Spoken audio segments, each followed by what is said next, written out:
ഇപ്പോൾ പ്രതിപക്ഷ നേതാവ് വി.ഡി. സതീശൻ മാധ്യമങ്ങളെ കാണുകയാണ്. അതിലേക്ക് കുടുംബവുമായിട്ട് ആലോചിച്ചു ഇതിനകത്ത് ബാക്കിയുള്ള അപ്പീൽ നടപടികൾ ഉൾപ്പെടെയുള്ള കാര്യങ്ങൾക്ക് തീർച്ചയായും പാർട്ടി എല്ലാ സഹായവും ചെയ്യും, എല്ലാ പിന്തുണയും ആ കുടുംബത്തിന് കൊടുക്കും.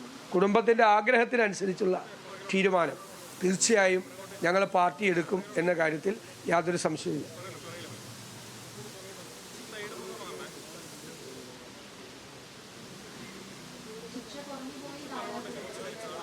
അല്ല, കാരണം അവരുടെ മക്കളാണ് നഷ്ടപ്പെട്ടിരിക്കുന്നത്. ക്രൂരമായ കൊലപാതകമാണ് ഇത്. റയറസ്റ്റ് ഇൻ റയർ കേസാണ്. അപ്പോൾ അവർ സ്വാഭാവികമായിട്ട് അത് പ്രതീക്ഷിച്ചിരുന്നു കുടുംബം. പിന്നെ ഇരട്ട ജീവപര്യന്തമാണ്. ഞാൻ അതുകൊണ്ടാണ് പറഞ്ഞത് കുടുംബവുമായിട്ട് ആലോചിച്ച് അവരുടെ ആവശ്യം അനുസരിച്ചുള്ള ബാക്കിയുള്ള നിയമ നടപടികൾ കൂടി സ്വീകരിക്കും. എന്തായാലും 10 പേരെ വെറുതെ വിട്ട കേസിൽ ഉൾപ്പെടെയുള്ള കാര്യത്തിൽ അപ്പീൽ കൊടുക്കുന്നതിനെക്കുറിച്ചുള്ള ആലോചന കൂടിയുണ്ട്. ഇത് CPM-ൻ്റെ രീതിയാണ്. ഈ മറ്റുള്ളവർക്ക് രാഷ്ട്രീയ പ്രവർത്തനം നടത്താൻ അവസരം കൊടുക്കില്ല. ഈ ചെറുപ്പക്കാർ കുറ്റകൃത്യങ്ങളൊന്നും ചെയ്തിട്ടില്ല ഇവരെ കൊന്നത്.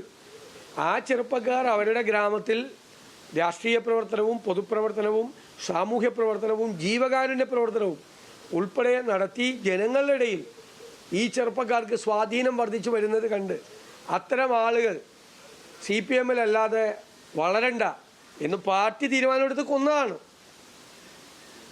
ഇത് സ്റ്റാലിൻ്റെ റഷ്യയിൽ നടന്നിരുന്ന പോലത്തെ കാര്യങ്ങളാണ്. ക്രൂരമായ കൊലപാതകമാണ്.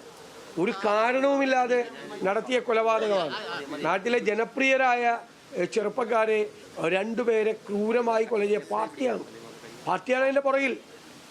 അതുകൊണ്ടാണ് ഞാൻ പറഞ്ഞത് കേരളത്തിലെ CPM എന്ന് പറയുന്നത് അന്തർദേശീയ തലങ്ങളിൽ പ്രവർത്തിക്കുന്ന തീവ്രവാദ സംഘടനയേക്കാൾ മോശമായി കൊലപാതകങ്ങൾ ചെയ്യുന്ന ഒരു പാർട്ടിയാണ്. അവരുടെ തനിനിറമാണ് പുറത്തു വന്നിരിക്കുന്നത്.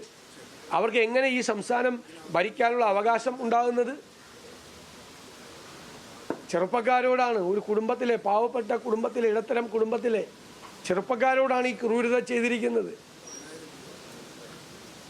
സ്വന്തം മക്കൾക്ക് വേണ്ടി എല്ലാ കാര്യങ്ങൾ ചെയ്യുകയും മറ്റുള്ളവരുടെ വീട്ടിലെ കുഞ്ഞുങ്ങളെ കൊല്ലുകയും ചെയ്യുന്ന അധമമായ രാഷ്ട്രീയത്തിൻ്റെ ഏറ്റവും വലിയ ഉദാഹരണമാണ് ഈ കൊലപാതകം.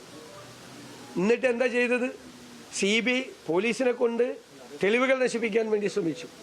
കുടുംബം CBI അന്വേഷണത്തിന് കോടതിയിൽ പോയി. അപ്പോഴും CBI അന്വേഷണം വന്നാൽ പ്രതികൾ കുടുങ്ങുമെന്ന് മനസ്സിലായപ്പോൾ നമ്മുടെ നികുതി പണം 1.5 കോടി രൂപയാണ് എടുത്ത് ചിലവാക്കിയിരിക്കുക.